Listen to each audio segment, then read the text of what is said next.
Welcome back to Jersey Matters. I'm Larry Menti. The Omicron variant of COVID-19 is officially in New Jersey. We've learned so much more about the variant since President Biden warned us about it in a national address 2 weeks ago.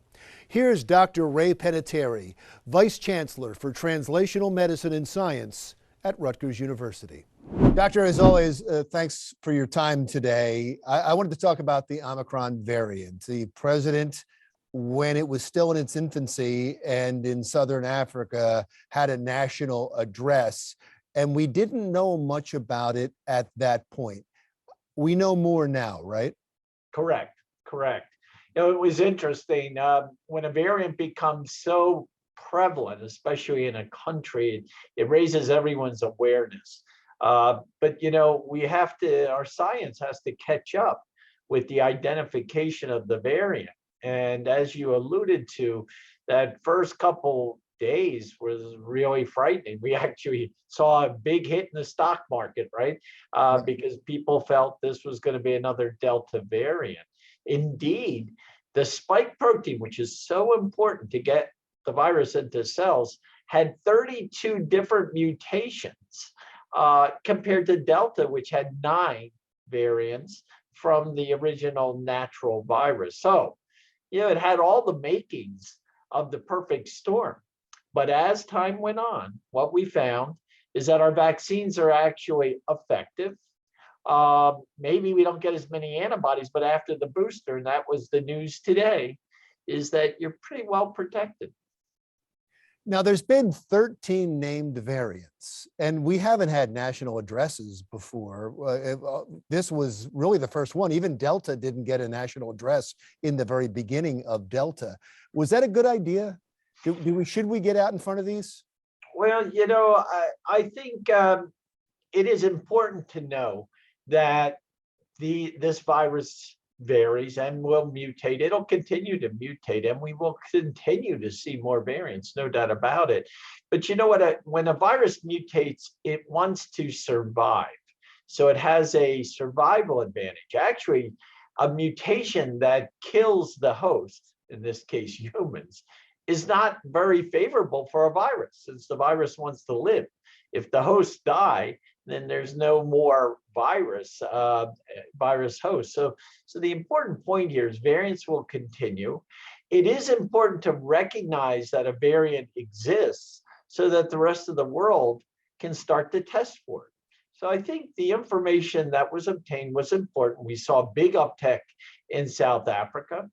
But these viruses mutate spontaneously, and that same virus that mutated in South Africa probably also mutated in Canada and the US without necessarily an individual traveling from South Africa, if you know what I mean. Right. But so far, it seems like, and I understand things could change, but so far, it seems, although this is infectious, this disease, it's milder than the Delta strain. Exactly. This actually occurred back in September, October with the Mu variant. You didn't hear much about the Mu variant. It seemed to come up, but it was far less virulent. That is, it didn't cause as much illness, and it sort of petered out and was taken over by Delta virus.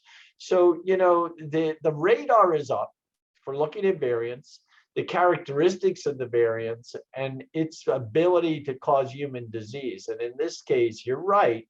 This variant seems to be a mild disease, which is great, because if you do get infected, you'll generate antibodies, and those antibodies will protect you potentially to the next variant. And Pfizer had an important announcement today saying that the booster shot seems to work against Omicron. Yes, it did. The first data that came out suggested that it may have been a little less effective. But now, in examination of those individuals who had gotten boosters, they have substantial antibodies that could mitigate a severe case of the Omicron variant. What do we know since time has gone on about the vaccination? Is it something we're going to have to get every year? Do we understand yet how much it weakens? Well, we do. We have a good understanding that after 6 months, your titers in your blood, that is the antibodies in your blood, certainly wanes. Now, we only measure one component of the immune response. We don't measure all components. So it's a possibility that some of the other components are still really robust and can fight the infection. But, I think for the foreseeable future, maybe 6, 12, 18 months, we are going to be probably getting boosted every 6 months until this pandemic is over. So every 6 months until the pandemic's over, do you see, I mean, the pandemic's going to end. COVID-19 seems like it's going to be around forever.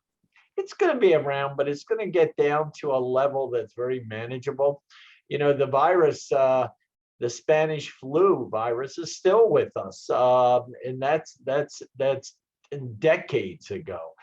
So, this becomes integrated into our society. The SARS-CoV-2 virus, the causative agent of COVID-19, is going to be with us probably for as long as we can see in the future. Our hope is that it becomes a common cold and that our boosters and vaccines will prevent severe illness. And we have therapies now, oral therapies that will fight the viral consequences. There are still people who are resistant to getting the vaccine. And I think the best thing we can do is always just give out reliable and good information and let them make their own decisions. I heard the other day, and I want to make certain this is true, that the COVID vaccine is safer than the flu shot. Is that true? Yes, it is. No doubt about it. The data is resoundingly positive that this vaccine is certainly safer than the flu vaccine. I always like to check in with you because you're always doing some amazing things at Rutgers University, and many of these studies you're running. What is happening now there? Well, at Rutgers, we're finishing up the Pfizer pediatric vaccination trial, so that's exciting. We see the bar lower and lower for the age for vaccination, and hopefully we'll even see it lower than age 5 eventually. So those studies are ongoing.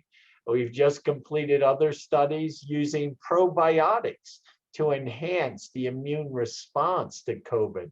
Very exciting studies. Those results are just reading out. I can't really inform you of them till we really crunch all the data.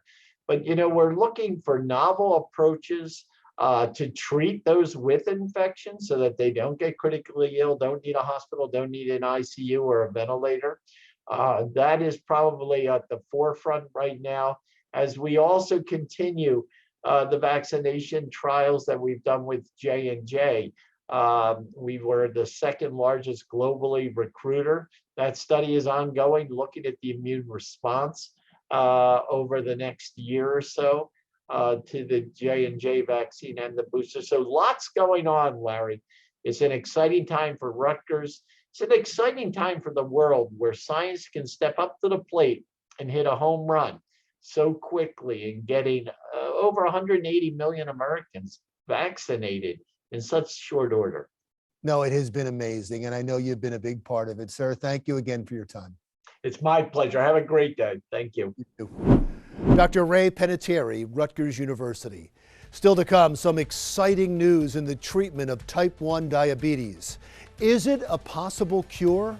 We'll talk with Dr. Jennifer Cheng from Hackensack Meridian Health.